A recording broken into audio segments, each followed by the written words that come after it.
وما كان الله معذبهم وهم يستغفرون আল্লাহ পাক আয়াতে কারিমার মধ্যে বলেন ওয়ামা কানা আল্লাহু মুআযযিবাহুম ওয়া হুম ইস্তাগফিরুন। আমার বান্দারা যখন ইস্তেগফার করে, আমি আল্লাহর কাছে ক্ষমা প্রার্থনা করে, আমি আল্লাহর কাছে মাফ চাই। পৃথিবীর আপনার আমার গুনাহ যদি দুনিয়ার কোনো মানুষ জানতো, আমাদেরকে ঘৃণা করে কথা বলতো না। এজন্য পয়গম্বর সতর্ক করে উম্মতে মুহাম্মাদীকে জানায়া দেয়, তোমার অজান্তেও যদি কোনো গুনাহ হয়ে যায়, তাহলে তুমি তোমার গুনাহের কথা তোমার বন্ধুকে, তোমার মা বাবাকে, তোমার স্ত্রীকে, তোমার ভাইকে বলতে পারবা না। কারণ কিয়ামতের দিন তোমার স্ত্রী, তোমার মা বাবা, তোমার ভাই, তোমার বন্ধু তোমারে চিনবে না। তুমি যখন জান্নাতি হয়ে যাবা, তোমার যে বন্ধুকে নিজের গুনাহের কথা বলছিলা, সেই বন্ধু তোমার সাক্ষী হয়ে যাবে। এই জন্য গুনাহ যদি হয়ে যায়, গুনাহ গোপন রেখে একজনের কাছে ক্ষমা প্রার্থনা করা লাগবে। বলুন না তিনি কে? আল্লাহ বলেন, আমার বান্দারা যখন ইস্তেগফার করে, আমি আল্লাহর কাছে মাফ চাই, ক্ষমা প্রার্থনা করে। রে দুনিয়াবাসী, আল্লাহ বলেন আমার বান্দা আমি আল্লাহর কাছে ছোট্ট আমলটুকু করেছে, বলছে আস্তাগফিরুল্লাহ। এতটুকু আমল আমার বান্দা চলতে চলতে পড়ে। মসজিদে গেছে, নামাজের সময় হয় নাই, যাই নামাজে বসে শুধু বলতেছে আস্তাগফিরুল্লাহ। জমিনে কাজ করতেছে, বলে আস্তাগফিরুল্লাহ। মা বোনেরা রান্না বান্না করে, সেখানেও তেলাওয়াত করতেছে আস্তাগফিরুল্লাহ। একটা মানুষ চলাফেরা করে, সঙ্গে কেউ নাই, একা একা তেলাওয়াত করে আস্তাগফিরুল্লাহ। আল্লাহর হাবিব বলেন, এতটুকু আমল করার কারণে আল্লাহর কোরআন সাক্ষী দেয়। সূরাতুল আনফালের 33 নম্বর আয়াতে কারিমার মধ্যে আল্লাহ বলেন, ওই ইস্তেগফার করনেওয়ালা ব্যক্তির উপরে আমি আল্লাহর কোনো আযাব আসে না। সুবহানাল্লাহ। তাহলে ছোট্ট আমলটুকু করতে পারবো তো? বলেন আস্তাগফিরুল্লাহ। আল্লাহ পাক আমাদেরকে আমল করার তৌফিক দান করুন, বলেন আমিন। এজন্য হাজিরিন, এই ছোট্ট আমলটুকু যদি আপনি আমি করতে পারি, আল্লাহ রাব্বুল আলামিন আপনার উপরে আমার উপরে খুশি হয়ে তিনি নিজেই 7টা পুরস্কার দান করবেন। সুবহানাল্লাহ। আজকে যদি আপনাকে ডক্টর ইউনূস সাহেব সকালবেলা ফোন দিয়ে বলে, রে আব্দুর রহিম তুমি কেমন আছো, আপনি সকালবেলা থেকে নিয়ে শুরু করে আপনার হায়াতের জিন্দেগিটা মনে হয় বলে বেড়াবা, কোন ইউনূসের কথা বলো যে ইউনূস আমাকে সকালবেলা ফোন দিয়েছিল। ও মুসলমান, ওই ব্যক্তিটা যেমনি ভাবে খুশি হয়, রব্বুল আলামিন বলেন এটা তো ইউনূসের ফোনের কারণে তুমি খুশি হইছো। ইস্তেগফার করো, আমি আল্লাহ আসমান থেকে তোমাকে 7টা পুরস্কারের ঘোষণা দিলাম। সুবহানাল্লাহ। তাহলে 1 নাম্বার পুরস্কার হলো, রব্বুল আলামিন বলেন আমার বান্দা আমি আল্লাহর কাছে মাফ চাওয়ার কারণে আমি আল্লাহ রব্বুল আলামিন আমার বান্দার তামাম জিন্দেগীর জীবনের সমস্ত গুনাহগুলো মাফ করে দিয়ে দিব। সুবহানাল্লাহ। আপনি আপনার নিজের গুনার জন্য ক্ষমা প্রার্থনা করেন, আল্লাহর কাছে মাফ চান। আল্লাহ পাক বলেন আস্তাগফিরুল্লাহ ইন্নাল্লাহা কানা গফুরার রহিম।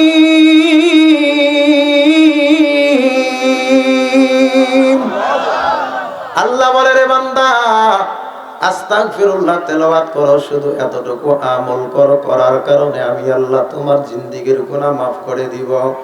এই পৃথিবীতে আমার আল্লাহ সমস্ত মানুষদের খাওয়ায়, যে আল্লাহর ইবাদত করে না সে ব্যক্তিকেও আমার আল্লাহ খাওয়ায়, যে আল্লাহর ইবাদত করে সে ব্যক্তিকেও আমার আল্লাহ খাওয়ায়, যে ব্যক্তি মানুষ খুন করে তারেও আমার আল্লাহ খাওয়ায়, হিন্দু খ্রিস্টান বৌদ্ধ ও মুসলিম সবাইকে আমার আল্লাহ খাওয়ায়, মুমিনকেও খাওয়ায়। আল্লাহ জানায় দেন আমার নাম হলো রহমান, লিমা খলাকতু বিয়াদাইয়া, বান্দারে 2 হাত দ্বারা যত্ন করে বানাইছি। এই জন্য আমি আল্লাহ আমার কোন নাফরমান বান্দাও যদি হয়, আমি রহমান নামের ওসিলায় তাদের রিজিকের ব্যবস্থা করি। সুবহানাল্লাহ। এটা হলো রহমান। আর আল্লাহ বলেন আস্তাগফিরুল্লাহ ইন্নাল্লাহা কানা গফুরুর রহিম। এখানে আল্লাহ রহমান শব্দ ব্যবহার করে নাই। মুফাসসিরিন ইকরাম বলেন রহিম ওই শব্দের নাম। শুধুমাত্র কেবলমাত্র আমার আল্লাহ যাকে ব্যক্তিগতভাবে ভালোবাসেন, ব্যক্তিগতভাবে নিজের জায়গা থেকে মাফ করে দেন, আমার আল্লাহ হলেন তাদের জন্য রহিম। সুবহানাল্লাহ। এজন্য গুনাহ মাফের এক নাম্বার ইস্তিগফার করার পুরস্কার হলো কোন ব্যক্তি আল্লাহর কাছে যখন মাফ চায়, ওই ব্যক্তিটার তামাম জিন্দেগীর জীবনের গুনাহ মাফ করে দেন একজন, তিনি কে? এবার আসেন 2 নম্বরে। কোন ব্যক্তি যখন ইস্তিগফার করে, রব্বুল আলামিনের কাছে মাফ চায়, ওর দুনিয়াবাসী ছোট্ট আমল করার কারণে অনেক মানুষ অভাবের মধ্যে পড়ে যায়। যে ব্যক্তি মানুষের বাড়িতে কাজ করে খায়, ওই ব্যক্তির অভাব। আর যার দেখবেন কোটি কোটি টাকার মালিক, ওই ব্যক্তির কাজ করা ব্যক্তিটার চাইতে আরো ডবল অভাব। ঠিক কিনা কোন? ও মুসলমান, হায়াতের জিন্দেগিতে তো একটা বিছানা হইলে জিন্দেগিটা কাটিয়ে দেওয়া যায়, একটু খাবার হইলে তো জিন্দেগিটা কাটিয়ে দেওয়া যায়, একটু ভালো চলাফেরা করলে তো জিন্দেগিটা কাটিয়ে দেওয়া যায়। তোমার এত সম্পদ থেকে কি লাভ? তোমার সম্পদ থাকলো কিন্তু হায়াতের জিন্দেগিতে আমল করতে পারলা না, তোমার হাসর নাসর হবে ফেরাউন নমরুদ কারুনের সঙ্গে। বলেন ঠিক কিনা? আল্লাহ পাক বলেন ইস্তিগফার করার 2 নাম্বার পুরস্কার রে দুনিয়াবাসী। কোন ব্যক্তি যখন আমার আল্লাহর কাছে মাফ চাবে, আমার আল্লাহ রব্বুল আলামিন ওই ইস্তিগফার করনেওয়ালা ব্যক্তিটাকে আসমান থেকে রিজিকের বরাদ্দ করে দিবেন। বলেন না সুবহানাল্লাহ। 3 নাম্বার পুরস্কার হলো, আল্লাহর হাবিব বলেন কোন ব্যক্তি যখন ইস্তিগফার করে, ইস্তিগফার করার কারণে আল্লাহ সুবহানাহু ওয়া তাআলা ওই ব্যক্তিটাকে সম্পদ দেওয়ার ওয়াদা করেছেন। সুবহানাল্লাহ। কেমন সম্পদ দিবে রে বাবাজি? অনেক মানুষের সম্পদ আছে, তার সম্পদ দিয়ে মসজিদের কাজ হয় না। অনেক মানুষের সম্পদ আছে, তার টাকা মাহফিলের মধ্যে লাগে না। অনেক মানুষের সম্পদ আছে, গরিব মানুষের ওষুধ কেনার টাকা দিয়ে ব্যবস্থা হয় না। অনেক মানুষের সম্পদ আছে, মানুষ রাস্তা দিয়ে যায়, গর্ত দিয়ে যায়, রাস্তায় এক গাড়ি মাটি ফেলার সামর্থ্য হয় না। অনেক মানুষের সম্পদ আছে, পাশের বাড়ির মানুষ না খেয়ে দুকে দুকে মরে। ওই মানুষের সম্পদ আছে, ওই সম্পদের কথা আমার আল্লাহ বলেন নাই। বান্দার প্রকৃত সম্পদ যতটুকু লাগবে বান্দা ইস্তিগফার করবে, ইস্তিগফার করার কারণে আল্লাহ যতটুকু সম্পদের মালিক তারে বানায়া দিবে, এই মালিক অনুযায়ী আমার আল্লাহ তাকে জান্নাতের মেহমান বানায়া দিবে। সুবহানাল্লাহ। ও বাবাজি, সম্পদ দিয়া কি লাভ? সম্পদ দিয়া কোনো লাভ নাই। আল্লাহ তাআলা রব্বুল আলামিন সূরা আশ-শুআরার 89 নম্বর আয়াতে কারিমার মধ্যে দুনিয়ার মানুষদের জানায়া দেন, ইয়াউমা লা ইয়ানফাউ মালুন ওয়ালা বানুন ইল্লা মান আতাল্লাহা বিকলবিন সালিম।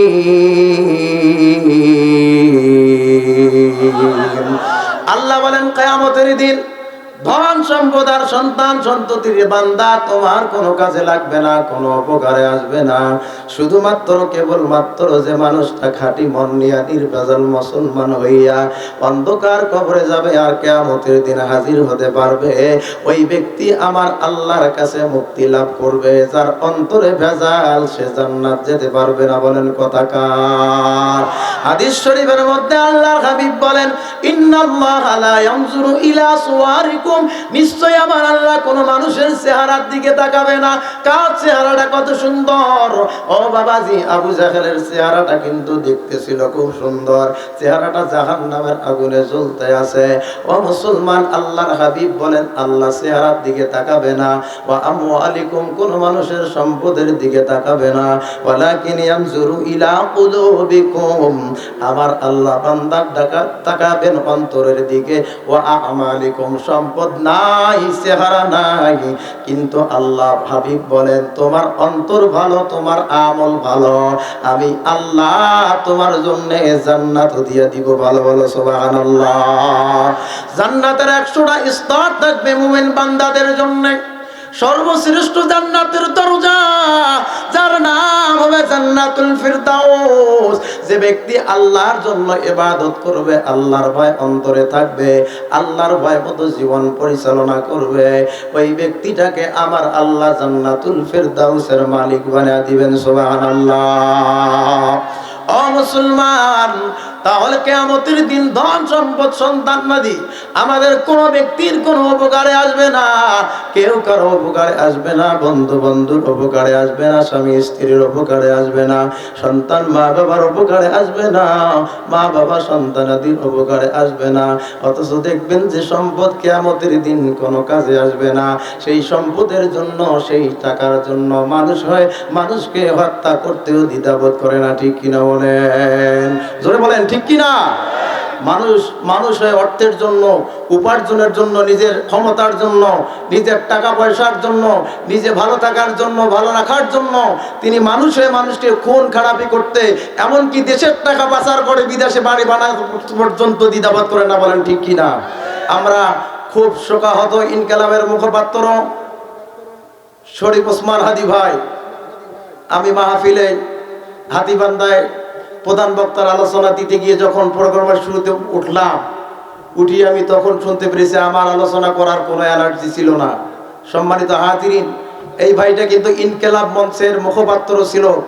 আমি দেখেছিলাম প্রতিদিন তার ভিডিওগুলো, তিনি তেনার জায়গা থেকে সেই ভিডিওগুলো জাতির উদ্দেশ্যে দিতেন। যদি জামাতি ইসলাম ভুল করত সে কথাও বলতেন, শহীদ জিহাদ যারা দল করে তারা ভুল করলে তাদেরকে শিক নির্দেশনা দেখায়া দিতেন। এমনকি যে দলের যে মতের মানুষ হোক না কেন, ওসমান হাদি ভাই ছিলেন একটা নির্দলীয় কোরআনের পক্ষের লোক। আওয়াজ করে বলেন ঠিক কিনা? সেই ওসমান হাদি ভাইকে নির্মম ভাবে গুলি করে কাছাকাছি এসে হত্যা করে, তাকে ভারতকে খুশি করার জন্য এই জমিন থেকে যারা কোরআনের রাজকে কায়েম করার থেকে দূরে রাখতে চায়, আল্লাহর দ্বীনকে বিতাড়িত করতে চায়, তাদের স্বপ্ন একচুল পরিমাণ মুসলমানের শরীরে রক্ত থাকা অবস্থায় কায়েম করতে দেওয়া হবে না। আওয়াজ করে বলেন ঠিক কিনা? অতএব ওসমান হাদি ভাইয়ের আজকে জানাজা হয়েছে। যদি ওসমান হাদি ভাইয়ের সঠিক বিচার জমিনের মধ্যে না হয়, তারা তার বিরুদ্ধে রুখে দাঁড়িয়ে তাকে হত্যা করার সহযোগিতা করেছে, রাম আর বামদের আইন এই জমিনে কায়েম করতে দেওয়া হবে না। কারা কারা রাজি আছেন হাত তুলে আমার আল্লাহ তাআলাকে দেখা দেয়।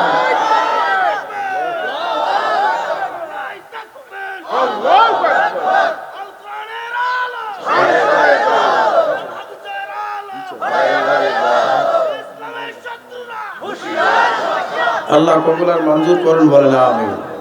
এই জন্য হাজিরিন, আল্লাহর হাবিব বলেন ইস্তিগফার করার 3 নাম্বার পুরস্কার হলো, বান্দা তুমি যদি ইস্তিগফার করো তোমাকে আমি আল্লাহ সম্পদের মালিক বানায়া দিব। এমন সম্পদের আমার আল্লাহ মালিক বানায়া দিবেন যে সম্পদ তাকে জান্নাত যাওয়ার জন্য ওসিলা হয়ে যাবে। বলেন সুবহানাল্লাহ। ও বাবাজি, ওরে দুনিয়াবাসী, ইসলামটা তো এমনিতে দুনিয়ার মধ্যে আসলো না। ইসলামের জন্য সাহাবা একরাম না খেয়ে দিনটা কাটায় দিয়েছেন। ইসলামের জন্য আল্লাহর হাবিবকে ইহুদি ও মুসলিমেরা থাপ্পড় মেরেছিল। ইসলামের কারণে অনেক সাহাবা একরাম নিজের জীবনটা দিয়ে দিয়েছিলেন। ও বাবা, হযরত খুবাইব রাদিয়াল্লাহু তাআলা আনহু, আল্লাহ রাসূলের সাহাবা খুবাইব রাদিয়াল্লাহু তাআলা আনহু আল্লাহর হাবিবের কাছে কালেমা পড়ে মুসলমান হয়ে তিনি বাড়ির মধ্যে ফিরে গিয়েছেন। তার আত্মীয় স্বজন, পরিবারের এলাকার মানুষ সবাই হলো অমুসলিম। তারা হযরত খুবাইবকে ডাক দিয়া বলে, খুবাইব তুমি কালেমা পড়ে মুসলমান হইছো, তোমাকে এখন হত্যা করা হবে, কালেমা ছাড়ো। যদি মুহাম্মাদের কালেমা ছেড়ে না দাও তাহলে আমরা তোমাকে হত্যা করে ফেলব। খুবাইব ডাক দিয়া বলে, ও বাবাজি, ও ভাই, ও আমার আত্মীয় স্বজন, তোমরা শুনো, ইসলাম কবুল করার কারণে তোমরা আমি খুবাইবকে হত্যা করার হুমকি দাও, হত্যা করার ভয় দেখাও। আমি তো বললাম সেই খুবাইব যে খুবাইব কিছুক্ষণ আগে আল্লাহর হাবিবের কাছে কালেমা পড়ে মুসলমান হয়েছে। আমার জীবনটাও যদি চলে যায় তবু আমার জীবন দিয়ে দিব, তবু আমি রাসূলুল্লাহর কালেমা ছাড়তে রাজি না। বলেন সুবহানাল্লাহ। দুহাত তুলে বলা যায় নাকি আল্লাহু আকবার। ও ও মুসলমান বাবাজি, খোবাইব যখন এই কথা বলল, বলার সঙ্গে সঙ্গে আল্লাহর রাসূলের সাহাবা খোবাইবকে একটা বাড়ির মধ্যে বা জেলখানার মধ্যে আবদ্ধ করে রাখলো। হযরত খোবাইব রাদিয়াল্লাহু তাআলা আনহু যখন একটা ঘরের মধ্যে রাখলো, সেদিন খোবাইবকে একটু খাবার দিল, একটু পানি দিল। খোবাইব রাদিয়াল্লাহু তাআলা আনহুকে একটু খাবার একটু পানি দিয়ে অমুসলিম গুলো তারা বলতে লাগলো, খোবাইবকে আজকে থেকে আর কোনো খাবার যেন দেওয়া না হয়, খোবাইবকে আজকে থেকে যেন আর কোনো পানি দেওয়া না হয়। কাফেরদের দান্দা হলো খোবাইবকে জেলখানায় বন্দী করে রাখছি, খোবাইবকে খাবারও দিব না, পানিও দিব না। খোবাইব বাড়ির তৃষ্ণায় ক্ষুধার যন্ত্রণায় যেন মরে যায়, আর খোবাইবকে আমরা দেখতে যাব না। বলেন না নাউজুবিল্লাহ। মুসলমান আওয়াজ করে বলবেন, আয়াতের মালিক যিনি, বলুন না তিনি কে? ও মুসলমান, লিল্লাহে তাকবীর। প্রধান অতিথির আগমন, আল্লাহ পাক প্রধান অতিথিকে কবুল করুন, বলেন আমিন। ওনার জায়গা করে দেন, উনি এসে বসো। ও মুসলমান, খোবাইবকে রাখলো জেলখানায়। খোবাইবের কাছে কোনো খাবারও যায় না, পানিও যায় না।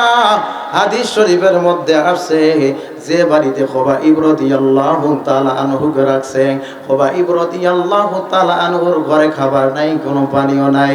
ওই বাড়িতে একজন মেয়ে কাজ করতো, মেয়েটার নাম হলো জয়নব। জয়নব বলে, আমার বাপদাদা, আমার আত্মীয় স্বজন খোবাইব কালিমা গ্রহণ করার অপরাধে খোবাইবরে খাবার দেয় না, পানি দেয় না, কিন্তু আমার আঙ্গিনা থেকে প্রতিদিন লক্ষ্য করে দেখি খোবাইবকে কে জানি তার মুখের সামনে জান্নাতের আঙ্গুল তুলে জান্নাতের আঙ্গুর ফল তুলে ধরে। সেই আঙ্গুর ফল খোবাইব সেগুলো ছিঁড়ে ছিঁড়ে খায়। সুবহানাল্লাহ। জয়নব খোবাইবের কাছে যাইয়া বলে, ও খোবাইব, আমার বাবা, আমার আত্মীয় স্বজনরা তোমাকে জেলখানায় আবদ্ধ করে রাখলো, তোমারে খাবারও দিল না, তোমার তো কোনো পানিও দিল না। আমি দূর থেকে দেখতে পাই তোমার সামনে আঙ্গুর ফল ঝুলন্ত, এখানে তো আঙ্গুর ফলের কোনো গাছ নাই। খোবাইব ডাক দিয়া বলে, জয়নব শোনো, যে আল্লাহর জন্য আজকে জেলখানায় বন্দী হয়েছি, সেই আল্লাহ আমি খোবাইবের জন্য জান্নাতি রহমতের ফেরেশতা মণ্ডলীদেরকে দিয়া, আমার যখন ক্ষুধা লাগে আমার আল্লাহ ফেরেশতাদের মাধ্যমে আমি খোবাইবের সামনে জান্নাতের আঙ্গুর ফল তুলে ধরে। সুবহানাল্লাহ। সেগুলো আমি ছিঁড়ে ছিঁড়ে খাই। আমি খোবাইব বাতিলের চক্রাঙ্গানিকে ভয় পাই না, আমি খোবাইব বাতিলের চক্রাঙ্গানিকে ভয় পাই না। হক কথা বলা হলো ফরজ, সেটা নিজের বাবা হোক না কেন, আওয়াজ করে বলা যায় কি ঠিক কিনা? ও মুসলমান, হক তো হকই। হককে বিদায় করে দেওয়ার স্বপ্ন দেখেছিল নমরুদ, তার স্বপ্ন বাস্তবায়ন হয় নাই। হককে বিদায় করে দেওয়ার স্বপ্ন দেখেছিল ফেরাউন, ফেরাউনের স্বপ্ন বাস্তবায়ন হয় নাই। হককে বিতাড়িত করার স্বপ্ন দেখেছিল সাদ্দাত, কারুন, তাদের স্বপ্ন বাস্তবায়ন হয় নাই। হককে বিতাড়িত করার স্বপ্ন দেখেছিল আবু জাহেল, আবু লাহাব, উতবা, সাইবা, ওয়ালিদ বিন মুগিরা, তাদের স্বপ্ন জমিনে বাস্তবায়ন হয় নাই। বর্তমান জমানায় হক, আল্লাহর কোরআনের হুকুমত, আইন, আল্লাহর কোরআনের রাজনীতি যারা দুনিয়ার থেকে বিলীন করতে চায়, তাদের হক, তাদের এই স্বপ্নকে আমার আল্লাহ জমিনে বাস্তবায়ন করতে দেবেন। আওয়াজ করে বলেন ঠিক কিনা? অতএব সম্মানিত হাজিরিন, কে কোন দল করেন আমি জানি না, এই কোরআনুল কারীম হলো মুসলমানের কিতাব। আওয়াজ করে বলেন ঠিক কিনা? অতএব সামনে যদি এই কিতাবের জন্য, এই কিতাবের আইন এবং হুকুমতের জন্য আমাদেরকে কাতারবন্দি হয়ে দলমত নির্বিশেষে কাফনের কাফন পরে রাজপথে নামতে হয়, বাতিলের মোকাবেলা করতে হয়, সর্বপ্রথম আমি মুসাদ্দেক আমার জায়গা থেকে জাগবো। কারা কারা যাবেন দুহাত তুলে আমার আল্লাহ তাআলাকে দেখায়া দেয়। আল্লাহ কবুল করুন, বলেন আমিন। এবার খোবাইব বলে, আমি জান্নাতের ফল খাই। ইতিমধ্যে কাফের গুলো খোবাইবের ঘরে যাইয়া খোবাইবরে ডাক দিয়া বলে, রে খোবাইব, ও খোবাইব, আমরা তো ভাবছিলাম তুমি মরে গেছো। কাছে গিয়ে দরজা খুলে দেখে খোবাইবকে যেমন অসুস্থ ছিল, তার চাইতেও খোবাইবের চেহারাটা আমার আল্লাহ সুন্দর বানায় দিছে। সুবহানাল্লাহ। তারা চাইলো ক্ষতি করতে, তারা চাইলো দ্বীন ইসলামকে বিতাড়িত করতে, তারা চাইলো সাইদিকে হত্যা করে ইসলামী আন্দোলনকে বিতাড়িত করতে, তারা চাইল ইনকিলাবের মুখপাত্র ওসমান হাদি ভাইকে হত্যা করে তারা বিজয় লাভ করতে, কিন্তু না না, আবার আল্লাহ বলেন বাতিল কখনো বিজয় লাভ করে না, তাদেরকে পরাজয়ের মালা বা জুতার মালা পরা লাগে। ও মুসলমান, খুবাইবকে বের করে দেখে চেহারাটা আগের চাইতেও বেশি সুন্দর। খুবাইব রাদিয়াল্লাহু তাআলা আনহু, তাকে যখন বের করা হলো না খেয়ে মরল না, কাফেরগুলো খুবাইবকে ঘিরে ফেলছে, খুবাইবকে ধাক্কা ধাক্কি করে বলে খুবাইব কালেমা ছাড়ো, বলে না ছাড়বো না। খুবাইবকে হত্যা করার উদ্দেশ্যে কাফেরগুলো খুবাইবকে সামনে দিল, বলল তোমাকে অমুক জায়গার মধ্যে যাওয়া লাগবে। ও কাফেরগুলো পেছনে হাতের তালিতে আনন্দ উল্লাস করে, মুসলমান খুবাইবকে হত্যা করা হবে। এক জায়গায় খুবাইবকে নিয়ে যাওয়া হলো হত্যা করার জন্য, সেখানে বড় একটা মঞ্চ তৈরি করলো কাঠ দিয়া। খুবাইবকে মঞ্চের ঊর্ধ্বে যখন উঠাবে, খুবাইবকে ডাক দিয়া বলে খুবাইব একটু পরে তোমার মৃত্যু হবে, তবে মৃত্যুর সময় তো কোনো মানুষের জীবনের চাওয়া পাওয়া থাকে। ওরে খুবাইব, তোমার কি জীবনের কোনো চাওয়া পাওয়া আছে নাকি? খুবাইব বলে যেহেতু তোমরা আমাকে হত্যা করে ফেলবা, আমার একটা চাওয়া আছে, আমাকে 2 মিনিট সময় দাও, আমার রবের জন্য 2 রাকাত নফল নামাজ আদায় করতে চাই। বলুন না সুবহানাল্লাহ। ও বাবাজি, আল্লাহ রাসূল বলেন বাইনাল আবদি ওয়া বাইনাল কাফির তারকুস সালাহ। মুমিন কাফিরের মধ্যে পার্থক্য হলো নামাজ। যে মুমিন সে নামাজ পড়ে, যে কাফের সে নামাজকে অস্বীকার করে। মাল্লাম ইউসাল্লি ফাহুয়া কাফিরুন। অন্য বর্ণনায় পাওয়া যায় যে নামাজ পড়ে না সে কাফের। ও মুসলমান, আল্লাহর হাবিব বলেন কিয়ামতের দিন মানুষদেরকে নামাজ দিয়া পরীক্ষা করে জান্নাতে দেওয়ার জন্য আল্লাহ ফেরেশতাদেরকে হুকুম দিবেন। এমন কি আল্লাহ পাক সেদিন একটা পরীক্ষা করবেন, যারা নামাজি হবে সিজদা দিতে দিতে কপালের মধ্যে যেমনি ভাবে একটা দাগ পড়ে যায়, ঠিক তেমনি ভাবে নামাজি ব্যক্তির কপালের দাগটার মধ্যে একটা নূর চমকাবে। নূর দেখে আমার আল্লাহ বুঝবে এটা জান্নাতি হয়ে গেছে, জান্নাতি হয়ে গেছে। সুবহানাল্লাহ।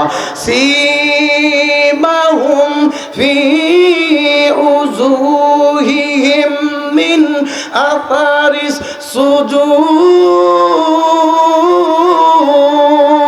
সুজুদ। আমার আল্লাহ বলেন কিয়ামতের দিন যে ব্যক্তিগুলো নামাজি হবে তার কপালের মধ্যে নামাজের চিহ্ন থাকবে।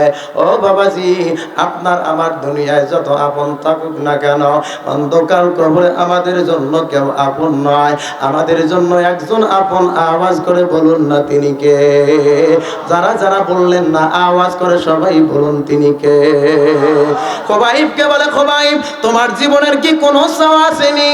খুবাইব ডাক দিয়া বলে জি, আমার জীবনের একটা চাওয়া হলো আমি 2 রাকাত নফল নামাজ আমার আল্লাহর জন্য আদায় করব।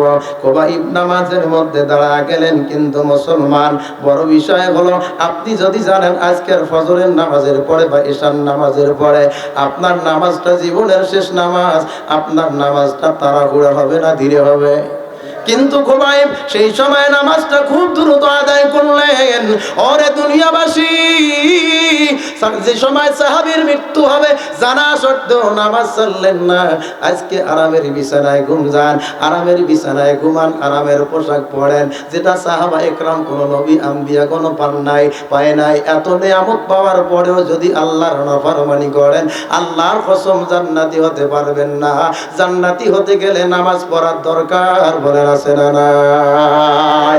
খুবাইব নামাজে দাঁড়ালেন, কিন্তু জীবনের শেষ নামাজ, নামাজটা একটু দেরি হওয়ার কথা, কিন্তু না না, খুবাইব নামাজটা দ্রুত আদায় করলেন। কাফেরগুলো খুবাইবের সামনে যাইয়া খুবাইবকে জিজ্ঞাসা করে, রে খুবাইব, তোমার জীবনের শেষ নামাজ, তুমি তো চাইলে নামাজটা একটু ধীরে পড়তে পারতাম, মরণের ভয় কিন্তু দ্রুত পড়লা, কারণ কি?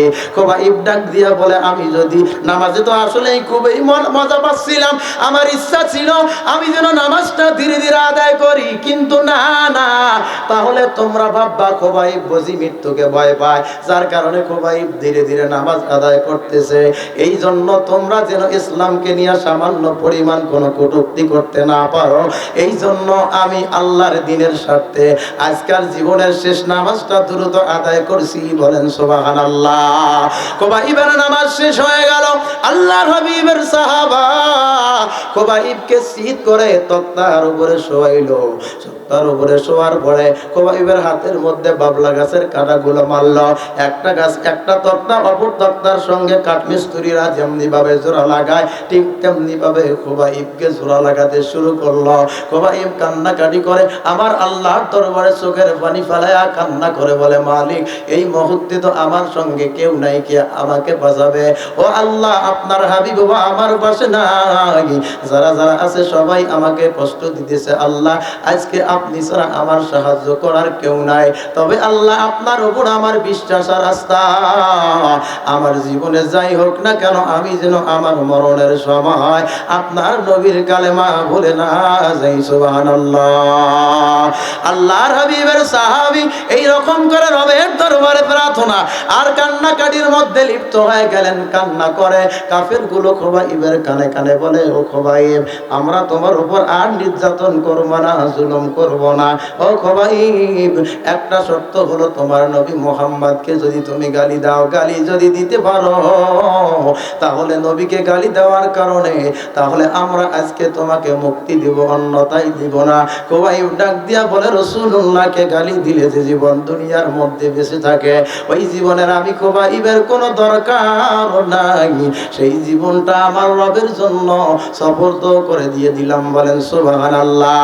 খোবাইব নির্যাতন সহ্য করতে করতে তেনার জীবনটাও দিয়া হযরতে খোবাইব রাদিয়াল্লাহু তাআলা আনহু শাহাদা বরণ করলেন। রাসূলুল্লাহকে গালি দিলে জীবন বাঁচত, কিন্তু খোবাইব রাসূলুল্লাহকে গালি দিলেন না, নিজের জীবনটা দিয়া শাহাদার পেয়ালা পান করলেন। সুবহানাল্লাহ।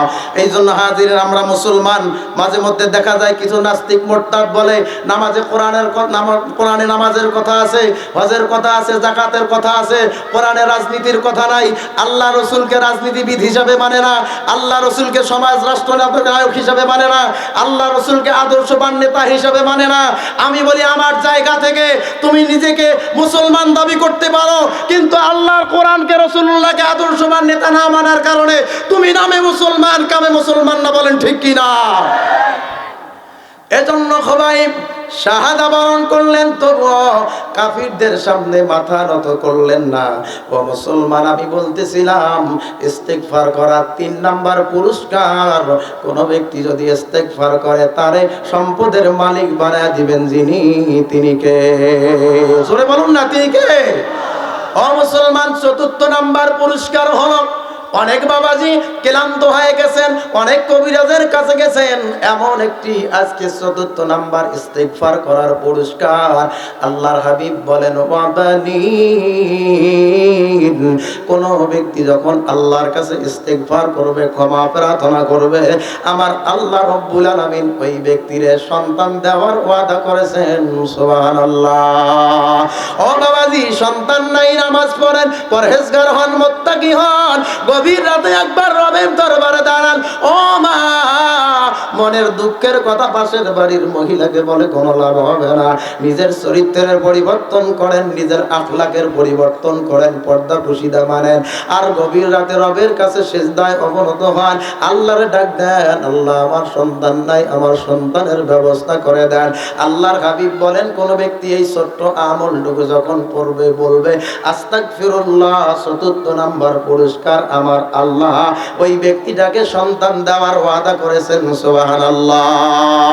5ম নাম্বার পুরস্কার হলো, মুসলমান, আল্লাহর হাবিব বলেন আস্তাগফিরুল্লাহ, এতটুকু আমল করার কারণে 5ম নম্বরে যে পুরস্কারটা আমার আল্লাহ তাকে দিবেন, ওয়াজআল লাকুম জান্নাহ।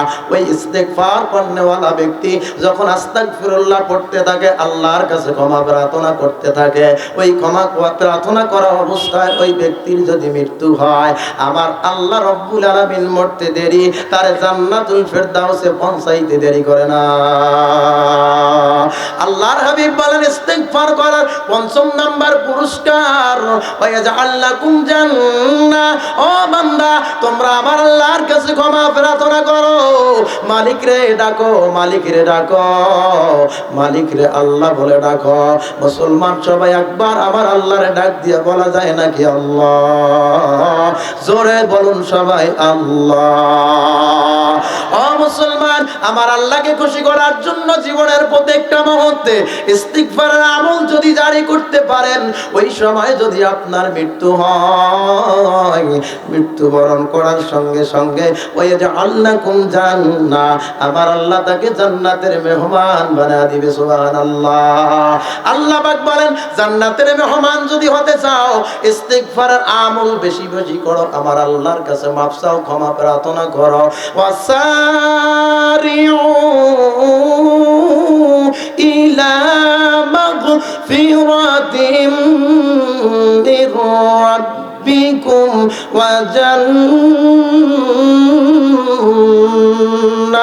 ওয়া জান্নাতিন আরদুহাস সামাওয়াতু ওয়াল আরদু উইদ্দাত লিল মুত্তাকিন।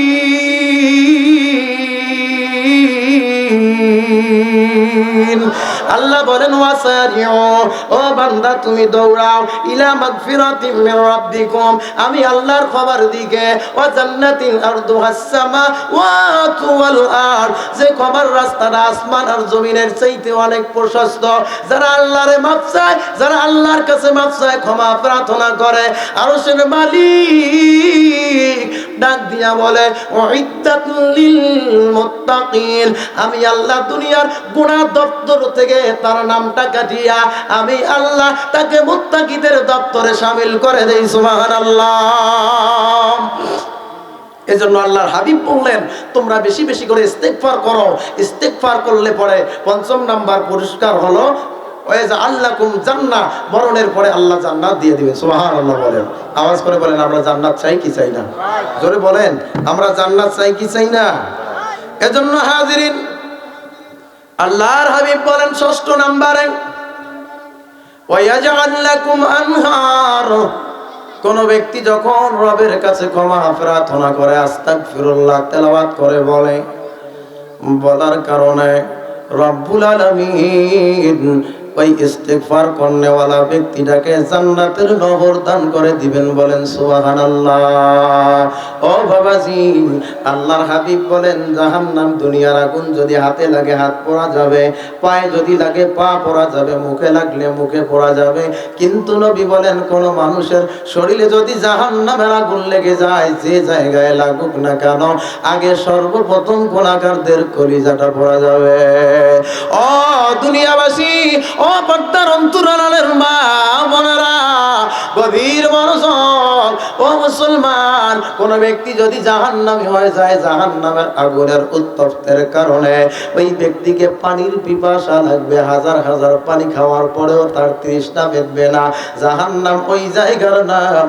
দুনিয়ায় কেউ গলাটা চিপে ধরলে মৃত্যুবরণ করে মারা যায়, ওখানে আপনি নিজেও যদি চান আমি মরবো, মরার ব্যবস্থা নাই। ও বাবা, এক গ্লাস পানির এমন মূল্য আমার রবের কাছে আজীবনের ইবাদতের মূল্য দিয়া এক গ্লাস পানি আপনি কিনতে পারবেন না। নাসার বৈজ্ঞানিকেরা কাপ দিয়া এক কাপ পানি কৃত্রিম রূপে তৈরি করেছিল।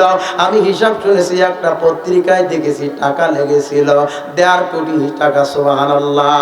হাজার হাজার পানি খাই। আল্লাহ বলে ও বান্দা,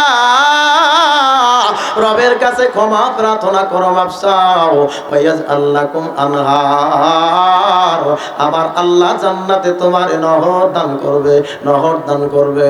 শুধু ইস্তিগফারের আমল করেন, আল্লাহ আপনারে মাফ করে দিয়ে দিবেন। হাদিস শরীফের মধ্যে হাদিস ফরমান, আল্লাহর হাবিব বলেন ও আমার উম্মত, তোমরা তোমরা শোনো, মূসা আলাইহিস সালাতু ওয়াস সালাম তুর পাহাড়ে আমার আল্লাহর সঙ্গে কথা বলার জন্য রওনা হয়েছে। আমার আল্লাহরে ডাক দিয়া বলে, মালিক অনেক দিন অনেক কথা বলছি, সব কিছু আপনি শুনছেন, আজকে আপনার কাছে আমার একটা কথা মনের আশা, আল্লাহ আমি জাহান্নামী মানুষের সাক্ষাৎ লাভ করব, আপনি কি আমারে জাহান্নামী মানুষের সাক্ষাৎ করার সুযোগ দিবেন নি? আল্লাহ ডাক দিয়া বলে, মূসা আমার বান্দা কোন অপরাধের কারণে জাহান্নামী হয়ে গেল, আমার বান্দাকে তুমি যখন জিজ্ঞাসা করবা, আমার বান্দা তো শরম পাবে, মুখের মধ্যে হাত দিবে। অতএব আমার বান্দাকে আমি তারে তো আমি কষ্ট দিতে চাই না, লজ্জায় ফেলাতে চাই না, আমার বান্দারে তো আমি খুব মহব্বত করি, ভালোবাসি। মূসা আলাইহিস সালাম বলে, না না আল্লাহ আমি জাহান্নামী মানুষের সাক্ষাৎ লাভ করব। আল্লাহ বলে, রে মূসা জাহান্নামী মানুষের সাক্ষাৎ যদি করতে চাও তাহলে একটা শর্ত তোমারে মানা লাগবে, তাহলে তুমি দেখা করতে পারবা। মূসা আলাইহিস সালাম বলে, রব্বুল আলামিন কি শর্ত বলে দেন। আল্লাহ ডাক দিয়া বলে, মূসা জাহান্নামী মানুষের সাক্ষাৎ পাবা, দেখা পাবা, কিন্তু তার সঙ্গে কোনো কথাবার্তা বলতে পারবা না।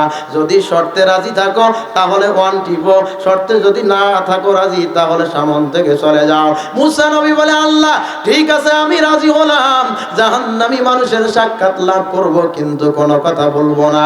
হাদিস শরীফের মধ্যে আসছে, আল্লাহ বলে, মূসা জাহান্নামী মানুষ যদি দেখতে চাও, তোমার বাড়ির পাশে রাস্তা আছে, রাস্তার পাশে সকালবেলা দাঁড়িয়ে থাকবা, জাহান্নামী মানুষ দেখতে পাবা, কিন্তু কোনো কথা বলতে পারবা না। আল্লাহর হুকুম অনুযায়ী মূসা আলাইহিস সালাতু ওয়াস সালাম তার বাড়ির পাশে রাস্তার পাশে দাঁড়ায় আছে জাহান্নামী মানুষ দেখার জন্য। মূসা আলাইহিস সালাতু ওয়াস সালাম দেখতে পায় একজন জাহান্নামী মানুষ মূসা আলাইহিস সালাতু ওয়াস সালামের দিকে হেঁটে হেঁটে আসতেছে। সুবহানাল্লাহ, দুহাত তুলে বলেন আল্লাহু আকবার। মূসা আলাইহিস সালাতু ওয়াস সালাম জাহান্নামী মানুষ দেখার জন্য বাড়ির সামনে সকালবেলা দাঁড়াইছে। জাহান্নামী মানুষ সামনে আসছে, আল্লাহর হুকুম কিন্তু তিনি কোনো কথাবার্তা বলতে পারবে না। ওই মানুষটার দিকে তাকাইলেন, পা থেকে নিয়ে মাথা পর্যন্ত তাকানোর পরে আবার দৌড় দিয়ে আমার আল্লাহর দরবারে চলে গেলেন। আল্লাহরে বলে, আল্লাহ জাহান্নামী মানুষ আমারে দেখাইলেন, একটিবারের জন্য আমার কি জান্নাতি মানুষ দেখার সুযোগ করে দেওয়া যায় না? আল্লাহ বলে, মূসা সুযোগ পাইছিল একবার, আবার দ্বিতীয়বার সুযোগ নিতে চাও, জান্নাতি মানুষ দেখতে চাও? ও মূসা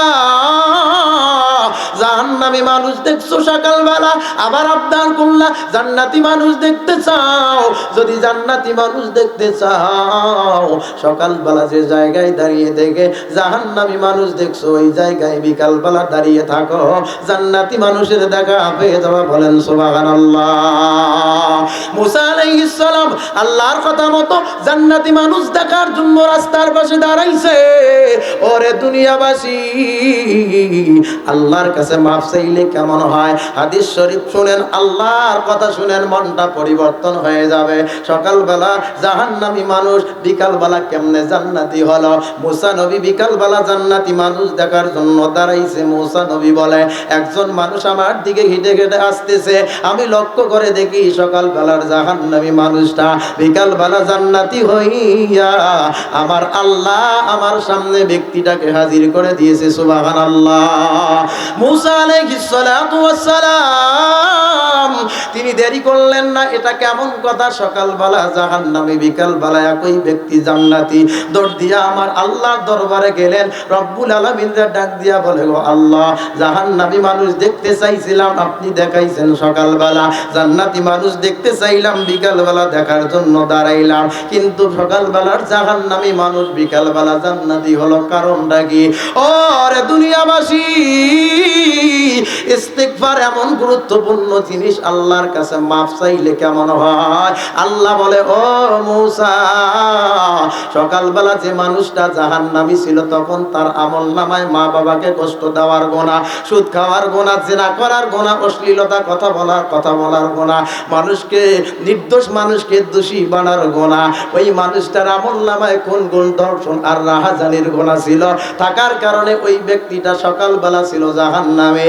আর দুপুরবেলা যখন হইছে আমার বান্দাটা একটা পাহাড়ের উপরে উঠিয়া আমি আল্লাহর কাছে কান্নাকাটি করছে, বলছে আল্লাহ আমি জীবনে অনেক গুনাহ করছি, দুনিয়ার মানুষ আমার গুনাহ জানলে আমার দিকে থুতু নিক্ষেপ করতো, আমাকে কোনো কথা বলতো না। আপনি তো হলেন আমার রব, আপনি তো হলেন আমার সৃষ্টিকর্তা, আপনি তো হলেন রব্বুল আলামিন। আল্লাহ আমি তো জাহান্নামী মানুষ, আপনি যদি আমারে মাফ না করেন আমি কার দরবারে যাব, কার কাছে যাব, কে আমারে মাফ করবে? আল্লাহ বলে গুনাহগার আকুতির সুরে নিজের গুনার জন্য আমি আল্লাহর কাছে যখন মাফ চাইছে, তওবা করছে, ইস্তিগফারের আমল করছে, করার কারণে আমি আল্লাহ সকাল বেলার জাহান্নামী মানুষ বিকাল বেলা তওবা করার কারণে আমি আল্লাহ তার তওবা কবুল করে নিয়া বিকাল বেলা জান্নাতি বানায়া তুমি মুসার সামনে হাজির করে দিয়েছি। সুবহানাল্লাহ, জোরে আওয়াজ করে বলুন না সুবহানাল্লাহ। ও বাবাজি, ও মা, ও যুবক ভাই, তাহলে নিজের গুনাহের জন্য মানুষের কাছে যাইয়া লাভ নাই, মানুষরে বলিয়া কোনো লাভ নাই। ওয়ায়াজআলনাকুম আনহার, রবের কাছে ক্ষমা প্রার্থনা করেন, রবের কাছে মাফ চান। আমার রব্বুল আলামিন, আমার রব্বুল আলামিন মরার সঙ্গে সঙ্গে জান্নাতের নহরের মালিক বানায়া দিবে। সুবহানাল্লাহ। তাহলে ইস্তিগফার করার সর্বশেষ 7 নাম্বার যে আমল হাদিস শরীফের মধ্যে আছে, কোন ব্যক্তি যখন ইস্তিগফার করবে তার শরীরটা দুর্বল লাগতেছে, রোগ হয়েছে, জমিনে কাজ করতে গেছে, কাজ করার ইচ্ছা করে না, কোরআনের পক্ষে থাকার মনটা চায় না, আল্লাহর হাবিব বলেন কোন ব্যক্তি যখন রব্বুল আলামিনের কাছে ইস্তিগফার করেছে 7 নাম্বার পুরস্কার, ইস্তিগফার করার কারণে আমার আল্লাহ রব্বুল আলামিন ওই ব্যক্তির শক্তিকে দ্বিগুণ বানায় দিবেন। বলেন না সুবহানাল্লাহ। আমরা কিন্তু শক্তির থেকে দুর্বল না, আল্লাহ আমাদের ঈমানি চেতনা দিয়েছেন।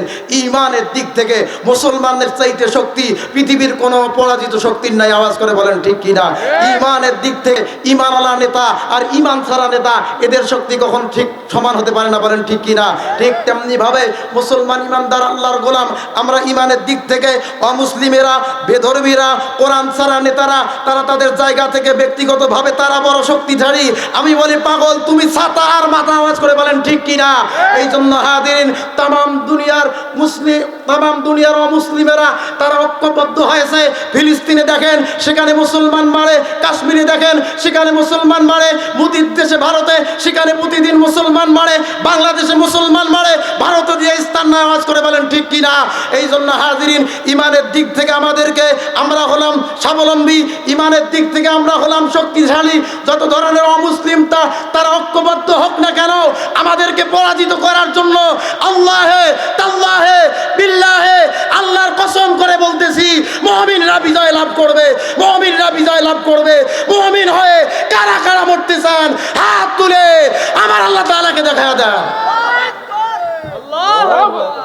আল্লাহ পাক কবুল করুন, বলেন আমিন।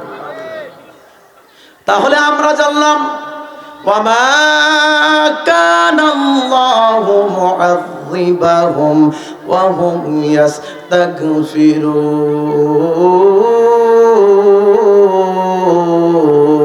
ইস্তাগফিরুন। তাহলে আমরা জানলাম 1 নম্বরে আস্তাগফিরুল্লাহ বলার কারণে আমাদের তামাম জিন্দেগির জীবনের গুনাহগুলো মাফ করে দিবেন একজন। বলুন না তিনি কে? 2 নম্বরে ইস্তিগফার করার কারণে আসমান থেকে আমাদের জন্য রিজিকের বরাদ্দ করবেন একজন। বলুন না তিনি কে? 3 নম্বরে ইস্তিগফার করার কারণে আমাদেরকে সম্পদের মালিক বানায় দিবেন একজন। বলুন না তিনি কে? 4 নম্বরে ওয়াবানিন, ইস্তিগফার করার কারণে আল্লাহর হাবিব বলেন তার যদি সন্তান না থাকে আমার আল্লাহ তারে সন্তান দেওয়ার ওয়াদা করেছেন। সুবহানাল্লাহ। 5 নম্বরে ওয়ায়াজআল লাকুম জান্নাহ, ইস্তিগফারের আমল করেন আমার আল্লাহ জান্নাত দিয়া দিবেন। 6 নম্বরে ওয়ায়াজআল লাকুম আনহার, আল্লাহর কাছে ইস্তিগফার করেন, ছোট্ট আমলটুকু করেন, মরণের পরে জান্নাতের নহর আল্লাহ দান করে দিবেন। 7 নম্বরে ইস্তিগফার করার কারণে আমার আল্লাহ রব্বুল আলামিন তার শক্তিটাকে দ্বিগুণ বানায় দিবেন। বলেন সুবহানাল্লাহ। তাহলে মুসলমান জীবনে নামাজে যেমনি ভাবে আমার আল্লাহরে মানি, রোজায় যেমনি ভাবে ভাবে আমার আল্লাহরে মানি, হজে যেমনি ভাবে আমার আল্লাহরে মানি, ঠিক তেমনি ভাবে আমার আল্লাহরে আইনদাতা, বিধানদাতা, হুকুমদাতা হিসেবে মানার দরকার। বলেন আছে না নাই? ও মুসলমান, অনেক মানুষ জবাব দেয় কোরআনুল কারীমের কথা বলতে যে আল্লামা দিলওয়ার হোসেন সাঈদী 10 বছরের অধিক সময় তিনি জেলখানার মধ্যে বন্দী থাকলেন। অনেক মানুষ বলে যদি তার দোষ না থাকে সে জেলখানায় কেন? যদি কোরআনে রাজনীতি না থাকে, আমি বলি ভাই আপনারা আওয়াজ দিয়া বলবেন যদি কোরআনে রাজনীতি না থাকে, ওই রাজনীতি কি কোনো মুসলমানের করা যায় আছে? আর যদি রাজনীতি করতে হয় কোরআনের রাজনীতি করার দরকার। বলেন আছে না নাই? ও মুসলমান, জেনার হাতে 1,500 মুসলিম কালেমা পড়ে মুসলমান হয়েছিল, সেই কোরআনের পাখিকে ইনজেকশনে বিষ প্রয়োগ করে হত্যা করা হয়েছে। ও বাবা, যে মানুষটার জন্য এখন কথা ভাসলে মানুষের চোখে পানি চলে আসে, ইতিহাস নষ্ট হয়ে যাবে, কিন্তু কোরআনের পাখিদের নাম ইতিহাস থেকে উঠবে না। ঠিক কিনা কন? ও মুসলমান, আল্লাহর হাবিবের সাহাবী ওমর রাদিয়াল্লাহু তাআলা আনহু হযরত খাব্বাব রাদিয়াল্লাহু তাআলা আনহুর পিঠের মধ্যে হাত দিলেন। খাব্বাবের পিঠের মধ্যে হাত দেওয়ার পরে হযরত ওমর বলেন, আমি খাব্বাবের পিঠের মধ্যে যখন হাত দিয়েছি